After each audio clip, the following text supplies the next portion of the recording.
Pues permitidme que comience con una oración. Señor, te ruego que en esta mañana, una vez más, seas tú, sea tu palabra y tu espíritu, el que se mueva, el que transmita, el que edifique a tu pueblo. Señor, toma las palabras de mi boca para que ellas puedan ser alimentos para tu pueblo, Señor. En el bendito nombre de tu Hijo. Amén.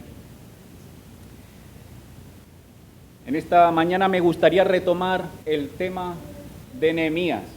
Si os acordáis, antes de verano estuvimos considerando el libro de Nehemías y nos quedamos en el capítulo 6. Ese fue el último capítulo 6 y parte del 7. Esa fue la última porción que vimos acerca del libro de Nehemías. Hemos dejado que estos 3 meses, julio, agosto, septiembre, tiempo de verano, pues hemos estado considerando otras ideas, pero creo que ahora es tiempo de retomar el libro de Nehemías. Y quería comenzar con una pregunta, no para que la contestéis, pero sí para que la penséis.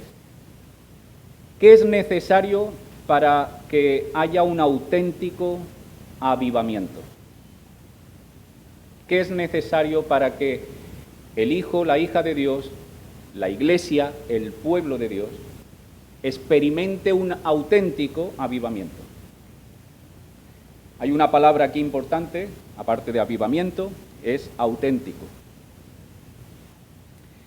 Permitidme, como ha pasado 3 meses, quería hacer una especie de resumen de lo que hemos visto hasta aquí y así de alguna manera estamos todos en el mismo lugar y podemos ir al capítulo 8, que será el capítulo que en esta mañana me gustaría compartir, pero todos desde una misma comprensión de lo que ya nos ha ido diciendo el libro de Nehemías. Si os acordáis, vimos en el capítulo 1 de Nehemías que el protagonista de este libro, Nehemías, el protagonista humano, podríamos decir, tiene 3 características que ayudan al pueblo de Dios, al Hijo, a la hija de Dios, a formar parte de la obra de Dios. Vimos que Nehemías es una persona que primeramente tiene interés por Dios y su obra. ¿Os acordáis, capítulo 1, cómo Nehemías va a preguntar cómo está la ciudad de Jerusalén? Tiene interés. Él es un alto funcionario del imperio más grande que había en aquella época. Sin embargo, su corazón, su atención, su prioridad, su agenda está con Dios y su pueblo. Interés. Vimos que de ese interés nace un interceder. Nehemías, del interés que tiene por Dios y su obra, intercede a Dios por su obra. Y tenemos ahí toda esa oración en el capítulo 1, donde él intercede a Dios para que su obra no quede abandonada. Recordad que Nehemías escribe en ese tiempo donde el pueblo de Israel ha sido exiliado fuera de la tierra, han estado décadas fuera y ahora parece que el pueblo está en disposición de volver a Jerusalén. Y si os acordáis, la gran obra que Nehemías tendrá por delante es la reconstrucción de las murallas de Jerusalén. Interés, interceder, pero por último, Nehemías, capítulo 1, va a intervenir. No solamente se queda sentado y dice, Dios, actúa tú en tu pueblo y edifica las murallas, pero yo sigo con mi vida, sino que se remanga e interviene. Nehemías no es Zorobabel. Zorobabel es un personaje político, no es Esdras, personaje de rasgo más religioso espiritual. Nehemías no es ni uno ni otro, pero lo que tiene lo pone al servicio de Dios. Él es el copero del rey, él tiene acceso al rey. Él va a acercarse al rey para pedirle a ese hombre que ceda los materiales y la autoridad para reconstruir las murallas de Jerusalén. Capítulo 1. Vimos en el capítulo 2 y 3 que Nehemías nada más llega a Jerusalén, lo primero que hace es poner en marcha su mente. ¿Dónde estamos? ¿Cómo están las murallas de Jerusalén? Y vimos en el capítulo 3 que aunque él tiene el llamado de llevar a cabo las murallas, la reconstrucción de las murallas, la obra es de todo el pueblo. Capítulo 3 de Nehemías nos dejará bien claro que esta es una única obra, porque es una única muralla. No cada uno va haciendo sus batallas por su cuenta. No, el pueblo está llamado a hacer una sola obra, pero cada cual haciendo su parte. Si os acordáis, en el capítulo 3, esto es lo que vimos, como cada familia hacía su parte de la muralla. Capítulo 4 y 5 vimos los problemas. Porque el pueblo de Dios tiene que saber, tiene que tomar conciencia clara que cuando se pone a servir en la obra de Dios, habrá oposición. Y la palabra de una manera u otra nos lo recuerda. Capítulo 4 y 5 de Nehemías habla de la oposición. La primera, capítulo 4, la oposición externa. Sanbalat, Tobías y otros muchos que deciden oponerse para que la muralla no avance. ¿Os acordáis? Pero después, capítulo 5, viene la oposición interna. Dentro del pueblo de Dios empieza a haber divisiones. Algunos empiezan a ver en la necesidad de los demás una oportunidad de ganancia. Así que yo veo tu debilidad y yo te digo, bueno, pues yo te presto ayuda con este interés. Y Nehemías tiene que cortar tanto lo uno como lo otro. Y finalmente en el capítulo 6 lo que vemos es que la muralla finalmente se termina. Si me acompañáis al capítulo 6, verso 15, dice, fue terminado pues el muro, la muralla, el 25 del mes de Elul, en 52 días. Ahora, es interesante porque la muralla se culmina, capítulo 6, pero todavía nos quedan 7 capítulos por delante. Nehemías no concluye. Y esto ya quiere decir algo que vamos a ver ahora un poquito más en el capítulo 8, que la reedificación de las murallas no es la gran meta de este libro. No era el fin, era un medio. En el capítulo 6 vimos cómo una vez fue terminada la obra, empieza una nueva etapa, un nuevo dar fruto. Y el pueblo de Dios tiene que conocer esto. Servir a Dios, edificar en la obra de Dios, trae fruto. Trae oposición, lo hemos visto. Trae dificultad, lo hemos visto. La palabra no nos oculta eso, pero trae fruto. Y eso lo estuvimos viendo también en el capítulo 6. En esta mañana, como decía, me gustaría que pudiéramos considerar el capítulo 8 de Nehemías y que pudiéramos considerar que uno de los frutos de servir en la obra de Dios es el fruto del avivamiento. Vamos a leer el capítulo 8, versos del 1 al 12. Capítulo 8 de Nehemías, verso del 1 al 12. Dice, y se juntó todo el pueblo como un solo hombre en la plaza que está delante de la puerta de las aguas, y dijeron a Esdras, el escriba, que trajese el libro de la ley de Moisés, la cual Jehová había dado a Israel. Y el sacerdote Esdras trajo la ley delante de la congregación, así de hombres como de mujeres, y de todos los que podían entender, el primer día del mes séptimo. Y leyó en el libro delante de la plaza que está delante de la puerta de las aguas, desde el alba hasta el mediodía, en presencia de hombres y mujeres y de todos los que podían entender, y los ojos de todo el pueblo estaban atentos al libro de la ley.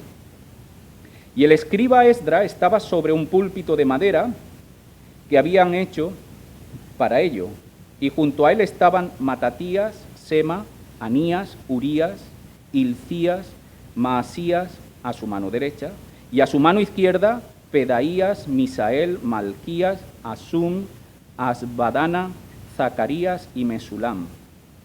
Abrió pues Esdras el libro a ojos de todo el pueblo, porque estaba más alto que todo el pueblo, y cuando lo abrió, todo el pueblo estuvo atento.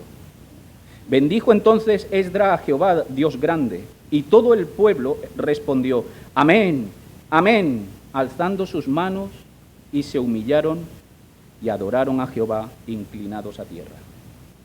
Y los levitas, Jesúa, Bani, Serebías, Jamín, Acub, Sabatai, Odías, Maasías, Kelita, Azarías. Si alguien está buscando nombre para hijo, aquí hay unos cuantos. Anán, Pelaía, hacían entender al pueblo la ley, y el pueblo estaba atento en su lugar. Y leían en el libro de la ley de Dios claramente, y ponían el sentido, de modo que entendiesen la lectura. Y Nehemías, el gobernador, y el sacerdote Esdras, escriba, y los levitas, que hacían entender al pueblo, dijeron a todo el pueblo: Día santo es a Jehová nuestro Dios. No os entristezcáis ni lloréis, porque todo el pueblo lloraba oyendo las palabras de la ley. Luego les dijo: Id, comed grosura y bebed vino dulce, y enviad porciones a los que no tienen nada preparado, porque día santo es a nuestro Señor. No os entristezcáis, porque el gozo de Jehová es vuestra fuerza. Los levitas, pues, hacían callar a todo el pueblo, diciendo: Callad, porque es día santo, y no os entristezcáis. Y todo el pueblo se fue a comer y a beber, y a obsequiar porciones, y a gozar de grande alegría, porque habían entendido las palabras que les habían enseñado.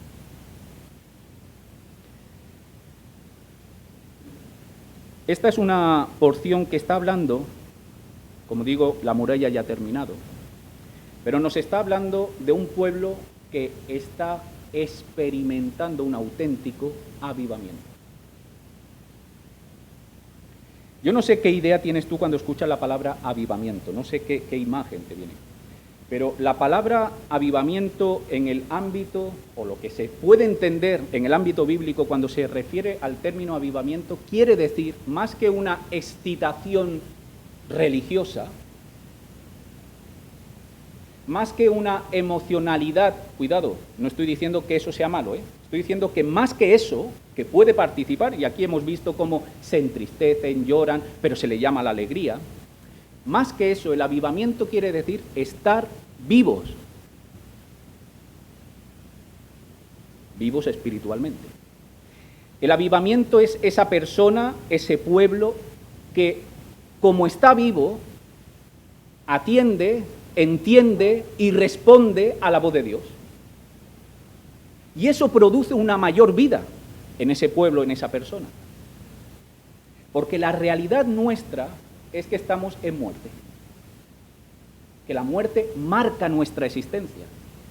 Y el avivamiento es, sobre todo y ante todo, atender y entender y responder a la voz de Dios. Por eso vamos a ver cómo en el capítulo 8 la palabra es fundamental, porque es responder a la voz de Dios. Si experimentar el avivamiento es responder a la palabra de Dios, la palabra tiene un papel fundamental, que es lo que vamos a ver aquí. Pero quiero en esta mañana no pasar por alto el primer y más esencial avivamiento al que todos estamos llamados. El avivamiento de aceptar el Evangelio, la palabra. Así que si alguien en esta mañana, aquí hoy, todavía no ha aceptado a Jesús como su Salvador y Señor, Salvador y Señor, porque las dos realidades de Jesús se tienen que mantener unidas. No te puedes quedar con el Jesús Salvador, pero yo soy Señor de mi vida. No. La palabra eso no lo permite. Puedes aceptarlo, puedes rechazarlo, pero no puedes modificar la oferta de Dios.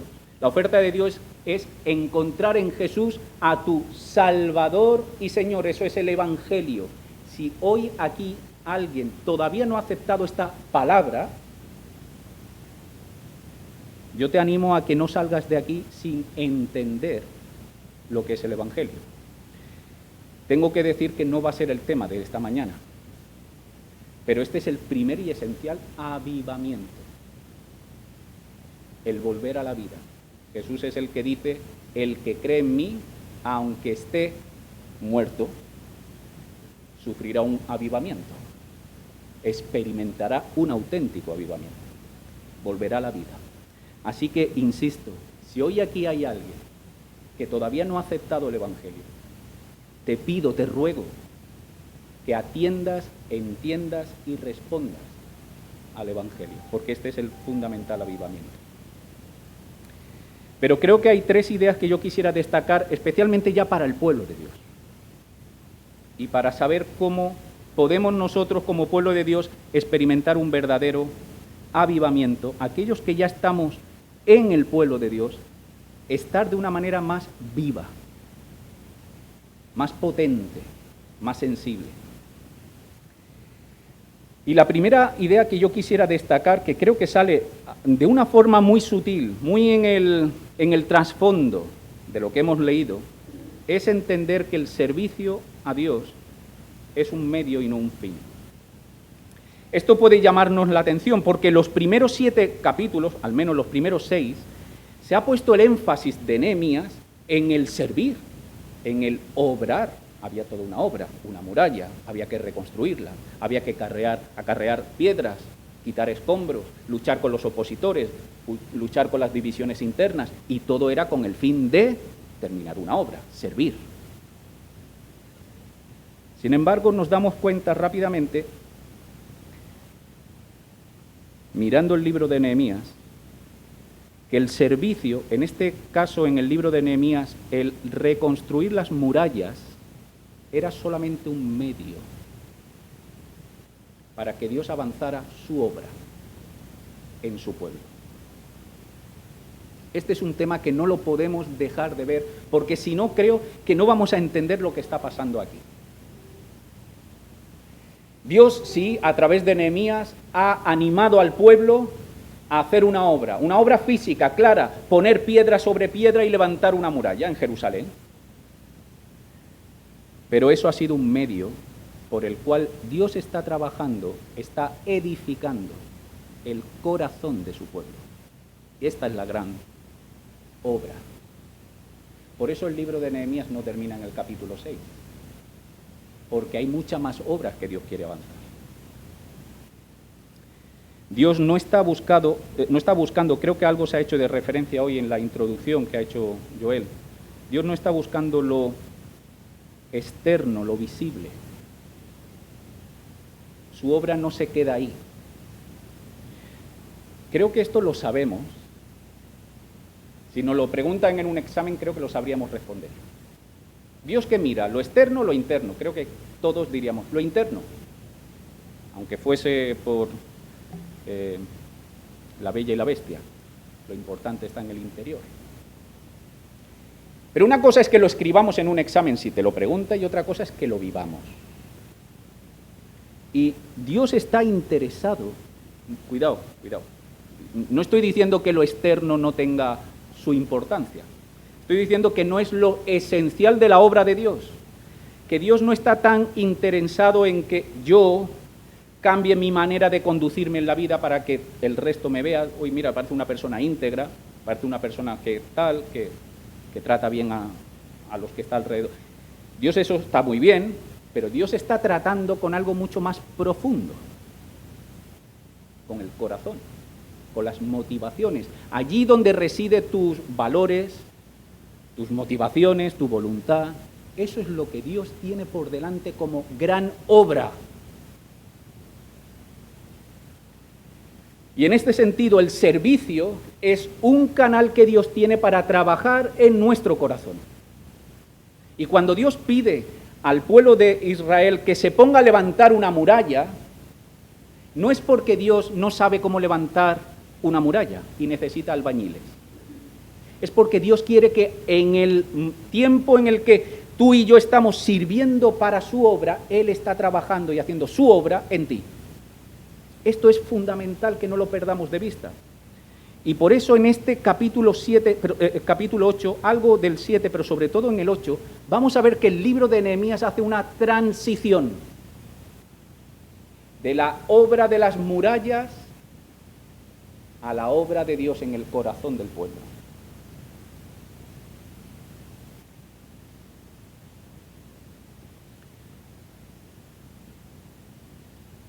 Y esto creo que es algo que no podemos dejar de señalar. Fijaros un detalle, que no sabía si mencionarlo, pero lo voy a mencionar, porque creo que son de estos detalles que a veces pasan muy desapercibidos, pero que tienen a mi juicio, gran calado. Fijaros que el verso 2 del capítulo 8, la parte final del verso 2, dice que todo esto de que Esdras trajo la ley delante de la congregación sucedió, final del verso 2, el primer día del mes séptimo. De hecho, si vais al último verso del capítulo 7, dice: y habitaron los sacerdotes, los levitas, los porteros, los cantores, los del pueblo, los sirvientes del templo y todo Israel en sus ciudades. Venido el mes séptimo, los hijos de Israel estaban en sus ciudades. Y dejadme que diga algo que va a salir más adelante también. Cuando la palabra da detalles, es por algo. Hemos leído en el capítulo 6, verso 15, que la muralla fue terminada, la obra fue terminada el 25 del mes de Elul, mes sexto. Y ahora están en el mes séptimo. De hecho, todo lo que ocurre del verso 1 al verso 12 es el primer día del mes séptimo. Si os vais al verso 13 del capítulo 8, dice al día siguiente. O sea, todo lo que ha pasado, todo lo que hemos leído del capítulo 8, verso 1 al 12, ocurrió el primer día del mes séptimo. ¿Y por qué Nehemías quiere no solamente decirnos qué sucedió, sino en qué tiempo sucedió lo que sucedió? Porque esto tiene relevancia. Porque las murallas, la obra acabó en el sexto mes. Y el séptimo mes, ahora el pueblo está abriéndose a una nueva experiencia de vida tras una obra concluida. Lo cual es lo mismo que encontramos en Génesis. Que después de 6 días Dios culminó la obra y el séptimo día fue un nuevo día para gozar de la obra que había culminado. ¿Cuándo? En 6 días, el sexto día. Lo cual sucedió lo mismo con Jesús, que murió un viernes, en el calendario semanal judío, el sexto día. Y nosotros estamos viviendo en el séptimo día, por decirlo así, en el tiempo después de una obra culminada. Consumado es, dijo Jesucristo en la cruz. Dios está abriendo una nueva etapa y Dios está transicionando al pueblo de Israel a una nueva realidad en el séptimo mes. ¿Y todo esto qué tiene de aplicación para nosotros? Nosotros hoy tenemos el reto de preguntarnos si nuestro servicio, si somos capaces de ver en nuestro servicio cómo Dios obra en nosotros. Quizá aquí, esta mañana, hay personas que no están ejerciendo ningún tipo de servicio al pueblo de Dios. Si tú eres una persona que no tienes ningún tipo de servicio de edificación en el pueblo de Dios, déjame decirte, quizá es por algo particular, puntual, entonces no hay nada que decir. Hay tiempos donde Dios por alguna razón te sienta en el banquillo y te dice, hoy no juegas. Puede ser, pero es lo excepcional. Es lo excepcional, no es la norma. La norma es que si tú estás invitado a la casa del Señor y si tú reconoces a Jesucristo no solo como tu Salvador, sino como tu Señor, tienes una tarea que llevar a cabo en la casa de tu Señor. Así que tienes un llamado, sí o sí, a edificar. No puede ser, hermanos, y creo que esta iglesia, hasta donde yo tengo conocimiento, es una iglesia bastante viva en este sentido. Pero lo normal en muchas iglesias es que el 5% de la congregación hace el 95% del trabajo de la vida de la iglesia. Eso no es normal. Eso acostumbra a un pueblo a estar sentado, a que me den, a ver cómo va a ser hoy la iglesia, a ver cómo va a ser el predicador. Uy, la alabanza. Esta actitud se tiene que romper. Tú no estás aquí para ser servido, sino para servir. Esto es fundamental. Pero si eres de los que estás sirviendo, y aquí por servicio no me entendáis mal, no estoy hablando de que tengas un ministerio en la iglesia. Si estás sirviendo de alguna manera, a lo mejor eres una persona que estás orando por otras personas, estás visitando o estás limpiando el local, estás llevando lo que está ahí detrás para que esto funcione, haya sonido y no lo sé, o quizá está en la alabanza, o quizá como Jacqueline hoy está haciendo un servicio al reino de Dios con los niños. Hagas lo que hagas, pregúntate cómo Dios te está haciendo crecer a través de tu servicio. No pierdas esa visión, si no puedes caer en el mal de servir la obra de Dios sin servir al Dios de la obra. Acuérdate que tu servicio no es porque Dios necesite de ti, es el canal, la oportunidad que Dios tiene para obrar en ti. Así que si no estás sirviendo, ponte a servir. Y si estás sirviendo, pregúntate cómo Dios está obrando en ti a través de este servicio.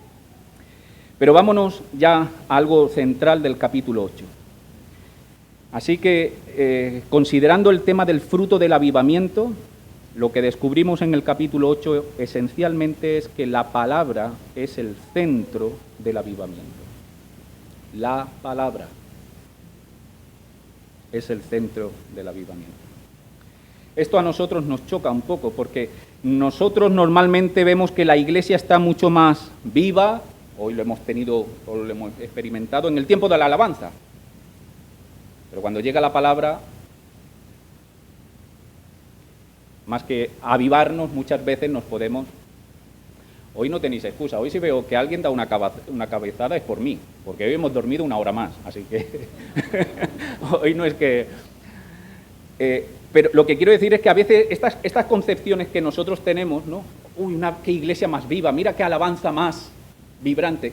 Insisto, yo no estoy quitando la importancia de la alabanza, pero curiosamente, el pueblo que siente, que experimenta ese sentir, ese avivamiento, aquí se nos refleja, se nos vincula con la palabra. Y fijaros, dejadme que destaque 3 detalles, que como digo son detalles, pero detrás hay mucho que masticar. Fijaros cómo nos va a insistir Nehemías en el término la ley o el libro. Dice el verso 1, final del verso 1, que el pueblo se unió y le dijeron a Esdras, el escriba, que trajese el libro de la ley de Moisés. No, Esdras, no te queremos escuchar a ti. Lo que queremos escuchar es el libro de la ley que Jehová ha dado a Israel. Dice, verso 2, el sacerdote Esdras trajo la ley. Verso 3, y leyó en el libro delante. Fijaros estos detalles, porque si tú quitas el término, en el verso 3, por ejemplo, leyó delante de la plaza, se entiende perfectamente. Ya ha hecho referencia. ¿Qué leyó? No leyó el marca, leyó el libro de la ley, ya lo ha dicho en el verso 1 y en el verso 2. Pero Nehemías insiste, leyó en el libro. Verso 5, abrió pues Esdras el libro a ojos de todo el pueblo.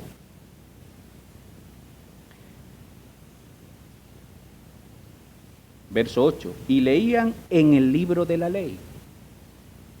El libro, la ley. La ley aquí es la idea de la Torá, los 5 primeros libros de Moisés, la instrucción de Dios a su pueblo. Este era el centro de todo lo que está pasando aquí. Este es el protagonista.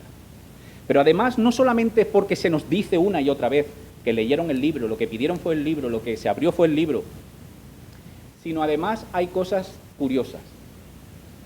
Se nos pone a Esdras, verso 4, en el centro de una comitiva. Se nos dice quién estaba a su izquierda, a su izquierda y a su derecha. ¿Os habéis fijado en esto? Luego, Esdras, que es el portador de la palabra, ¿está dónde? En el centro. Pero si os fijáis en el verso 5, no solamente se nos dice que está en el centro, sino se nos dice que estaba elevado. Y estos detalles nos está diciendo que estaban poniendo la palabra en el centro, en el lugar de honor, en el centro, arriba, continuamente, el libro. no están escuchando la ideología de Esdras, no están escuchando el plan magnífico que tiene Nehemías para este nuevo año. Están mirando la palabra y la palabra en una posición de honor. Fijaros otro detalle. Se nos dice que la autoridad y la aplicación de la palabra es para todo el pueblo. Y de nuevo se nos va a insistir, todo el pueblo, todo el pueblo. Verso 1, se juntó todo el pueblo como un solo hombre. Verso 3, al final del verso 3, y los oídos de todo el pueblo estaba atento al libro de la ley. Final del verso 5, todo el pueblo estuvo atento.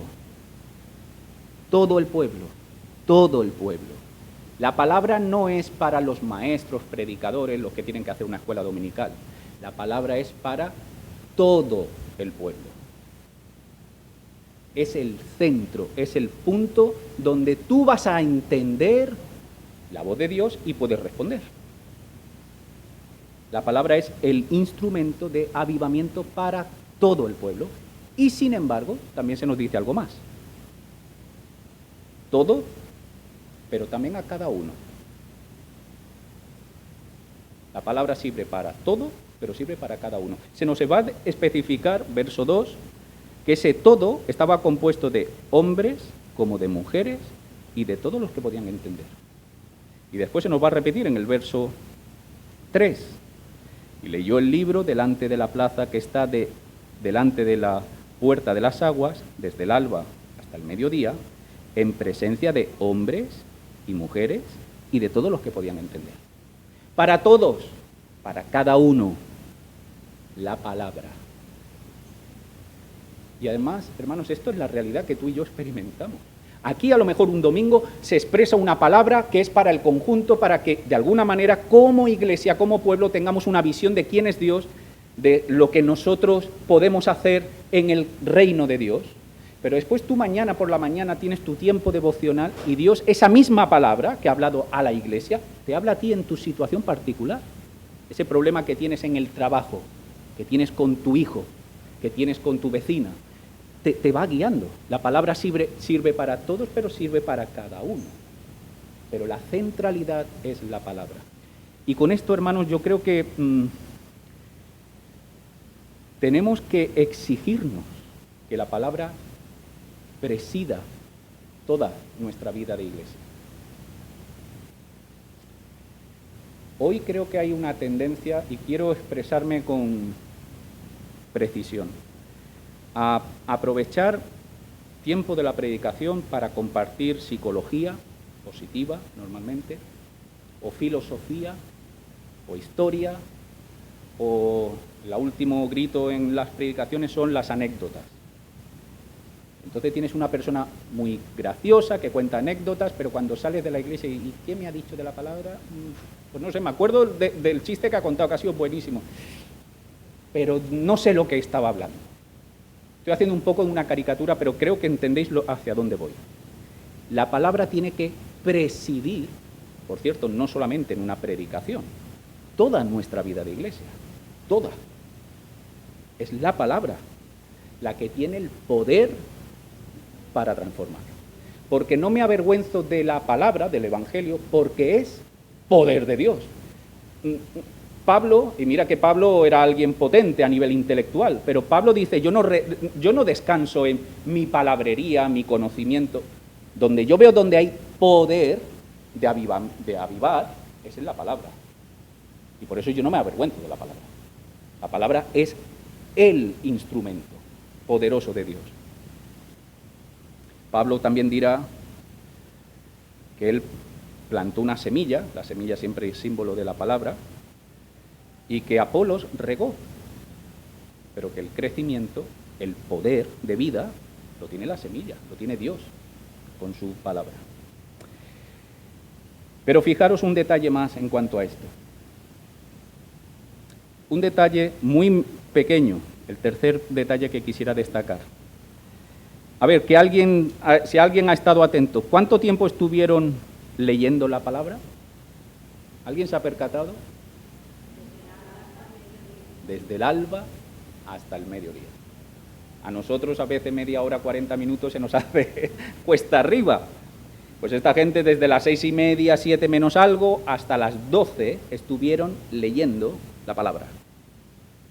Sin embargo, yo creo que esta referencia, yo al principio lo había entendido, supongo que es una interpretación válida también, en cuanto al tiempo. Cómo la palabra toma esa presidencia, ese lugar de honor, no solamente en su posición, sino en cómo ocupa gran parte del día, desde el alba hasta el mediodía. Sin embargo, creo que más que hablar aquí, o esta referencia más que apuntar al tiempo, está apuntando a algo más profundo. Porque la palabra en hebreo que tenemos por el alba es el inicio de la luz. Y la palabra que tenemos por mediodía es la plenitud de la luz. O sea, fijaros, pensadlo a nivel del sol. En el alba lo que tiene son los primeros rayitos de la luz, ¿verdad? La luz empieza a despuntar, hasta que llega el mediodía, que la luz está en su esplendor. Luego, durante todo este tiempo de crecimiento de la luz, estuvieron leyendo la Biblia, o la palabra. Y yo creo que esta es una imagen sugerente, porque creo que detrás de eso lo que está diciendo Nehemías, lo que nos está informando, es que tu acercamiento y tu entendimiento de la palabra va a depender de la luz que tengas. Al alba, cuando está, quitaros las luces eléctricas, al alba como uno lee, con cierta dificultad, ¿no? Porque hay poca luz y uno tiene que hacer, a ver si lo leo. Al mediodía tú ya lo lees bien. Y creo que esto pasa de una forma parecida en nuestra relación con la palabra. Seguramente si tú empiezas a leer la palabra, al principio te va a costar, porque tienes poca luz. Y entonces empiezas a leer, y esto de Matatías, hijo de no sé qué y no sé cuál. ¿Os ha pasado? Sí, ¿no? Además, fijaros que justamente el Evangelio de Mateo, porque a veces dice, bueno, vamos a dejar el Antiguo Testamento, que es más. Empezamos con el Nuevo, y empezamos con una genealogía. No sé cuánto, no sé qué. Y esto se supone que esto me va a avivar. Pues no lo noto, más bien se me caen los ojos, porque estás al alba, porque tienes poca luz. Esto no es un insulto a nadie, todos estamos al alba espiritualmente, pero sigue leyendo, deja que la luz siga subiendo y comenzarás a darte cuenta que aquello que al principio veías un poquito y no entendías, empiezas a verlo con más claridad hasta que el día está en su plenitud. Y entonces ahora abres la Biblia y empiezas a decir, no, pero si esto tiene que ver con esto, pero si esto... Y la palabra se te empieza a abrir. Creo que hay algo de esto. Nos está advirtiendo Nehemías, pueblo, sé fiel. Sí, vas a comenzar al alba, con poca luz. Sigue, no pares, sigue hacia adelante, sigue leyendo.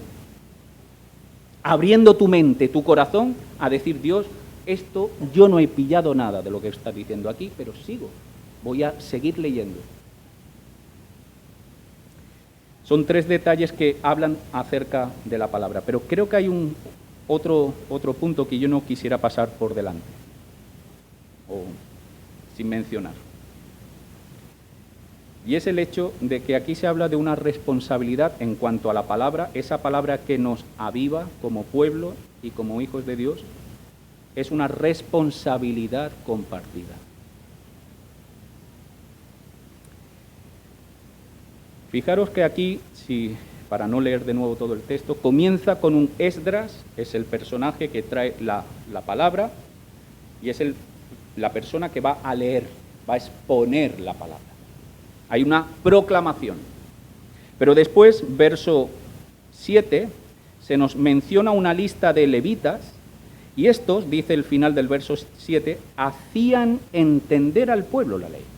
Así que hay una proclamación, y hay otros que están repartidos entre el pueblo, que mientras uno están proclamando, otros están haciendo entender lo que se está proclamando. ¿Veis estas 2 dimensiones? De hecho, esto se va a repetir, se nos va a repetir de nuevo, si no recuerdo mal,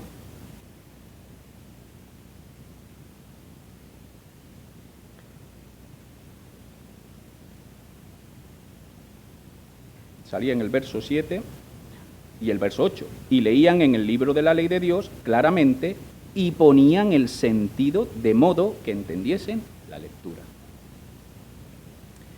Hay una proclamación de la palabra, pero hay unos que están haciendo entender esa proclamación. Por ejemplo, hoy yo estoy proclamando. Jacqueline está haciendo entender también la proclamación de la palabra a otros que tienen que entender de otra manera. Y el punto para mí, o al menos uno de las, porque habría mucho que decir aquí, pero uno de los temas que yo quisiera subrayar para la Iglesia, aquí Dios ha hecho su parte. Dios ha dado su palabra.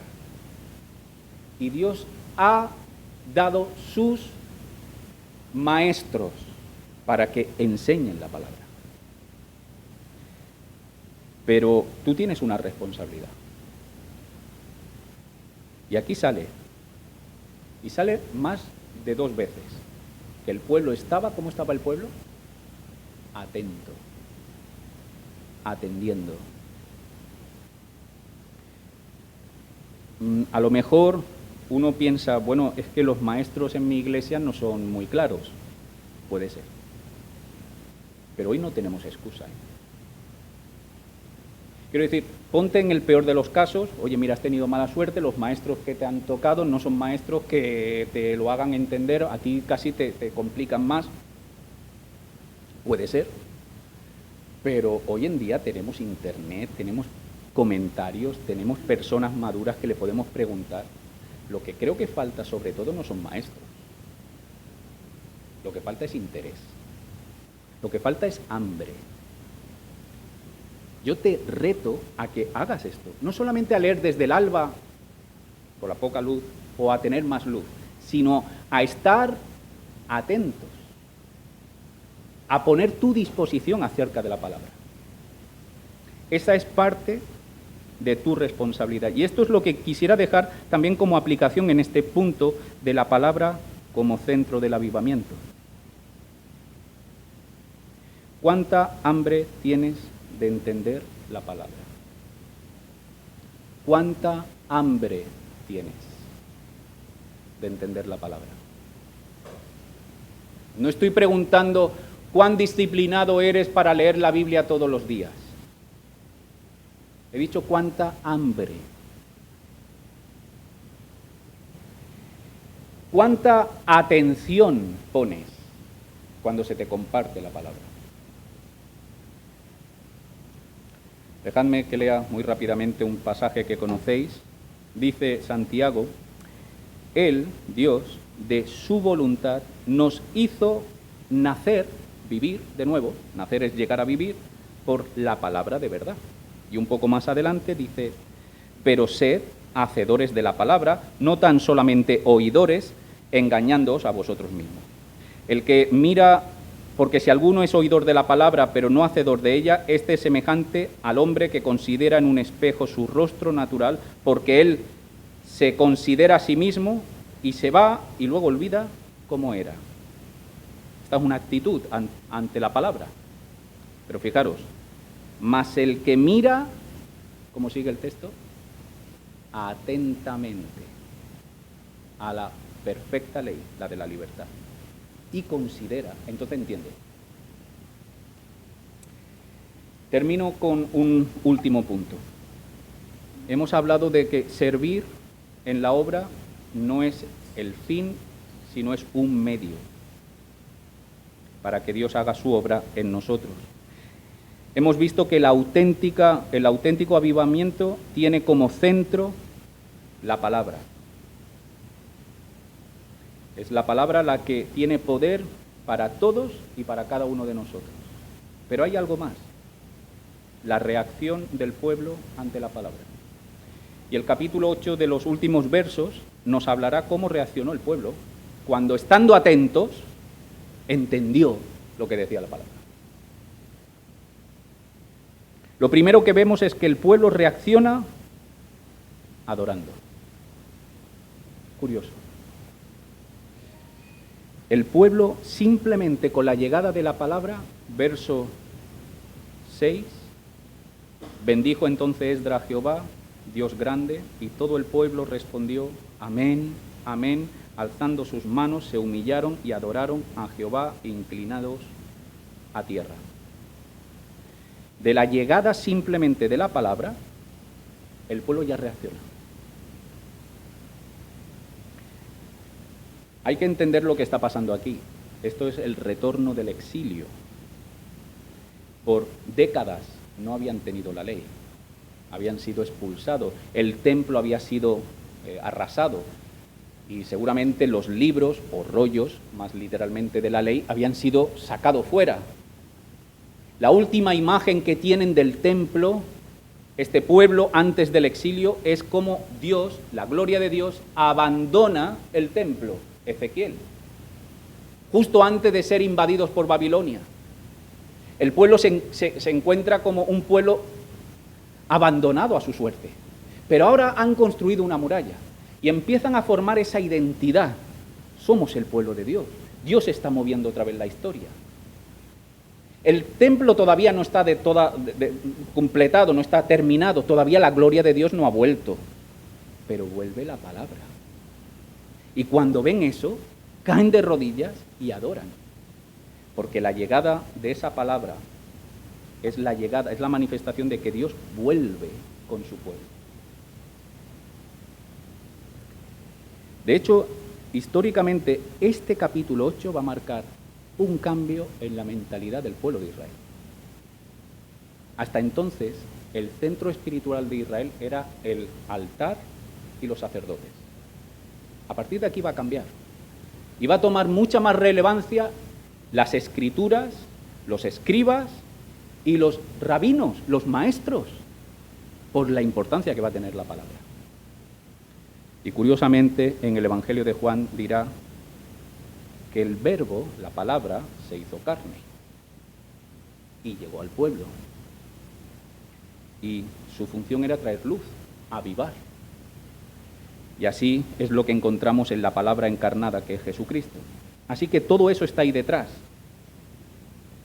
Pero sobre todo, lo que nos llama la atención de la reacción del pueblo no solamente es este primer acto de adoración, sino es cómo reaccionan cuando entienden lo que se le está leyendo. Y aquí hay todo un conflicto. ¿Os habéis fijado? ¿Cómo reacciona el pueblo cuando oye la palabra? Empiezan a llorar.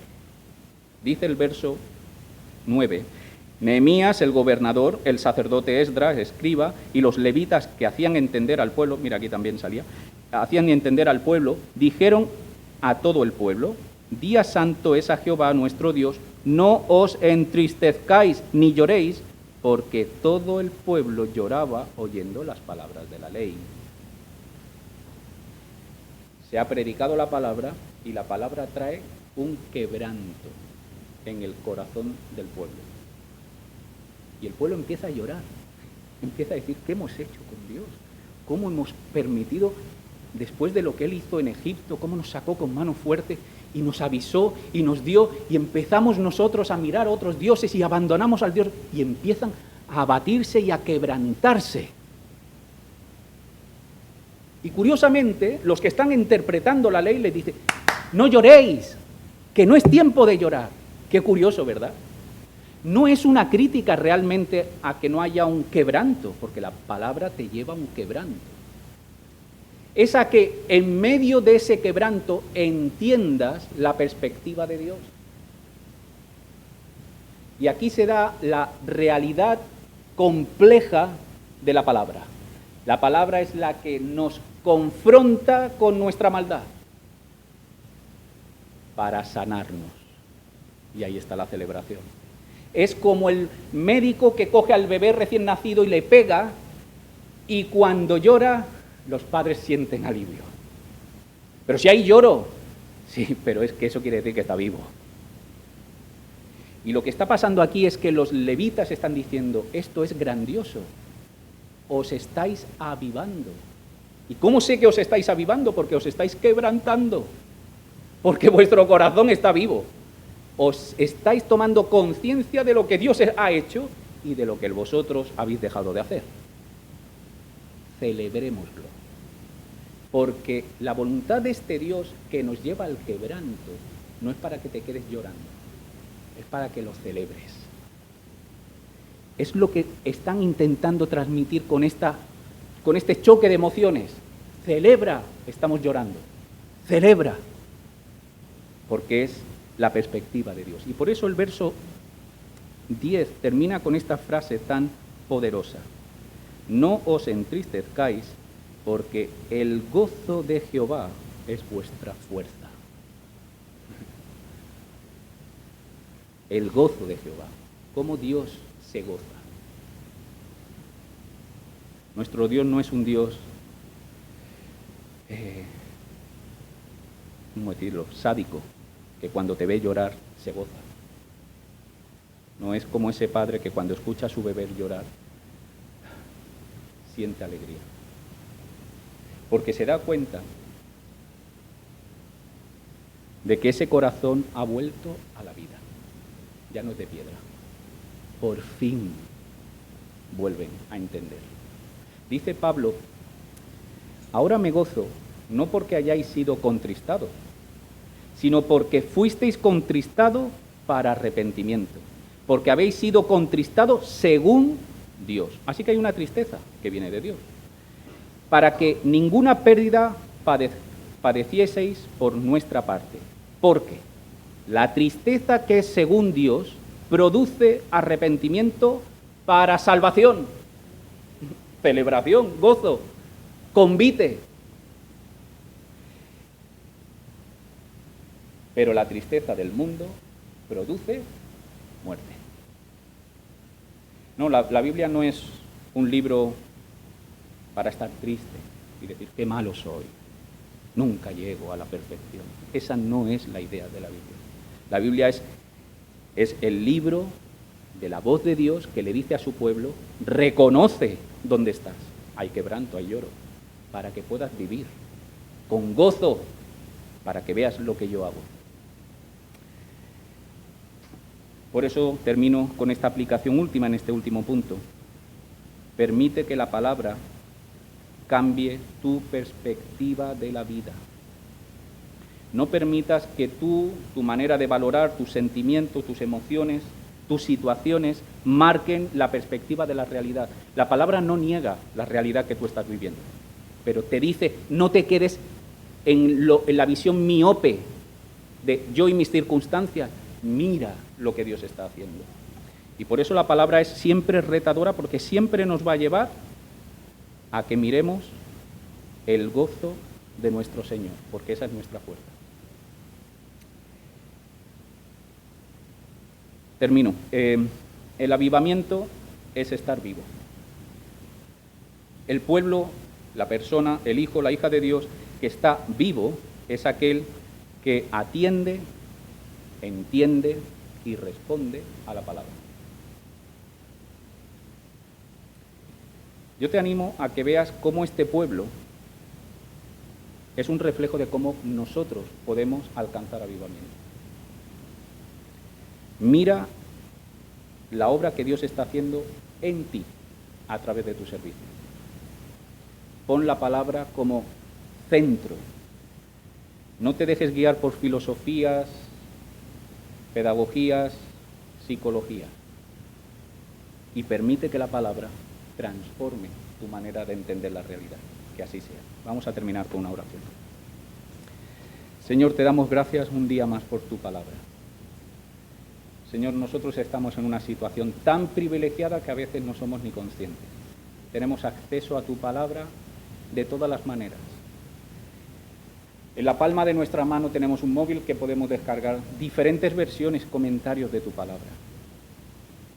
En nuestras casas seguramente tenemos más de una traducción de tu palabra. Y sin embargo, Señor, a veces estamos apáticos y con oídos cansados. Te ruego, Señor, que tú cambies y pongas en el corazón y en el apetito de tu iglesia hambre por ti y por tu palabra. No adoramos la palabra, adoramos al Dios de la palabra. Pero ayúdanos, Señor, a ver a través de ella, con la luz que tengamos, sea al alba o al mediodía, lo que tú provees para nosotros. Y que nuestras emociones, nuestra conciencia, nuestra manera de pensar y de actuar se acomoden a tu perspectiva. Ayúdanos a celebrar y gozar la esperanza de tu obra en nosotros. Te lo pedimos en el bendito nombre de tu Hijo. Amén.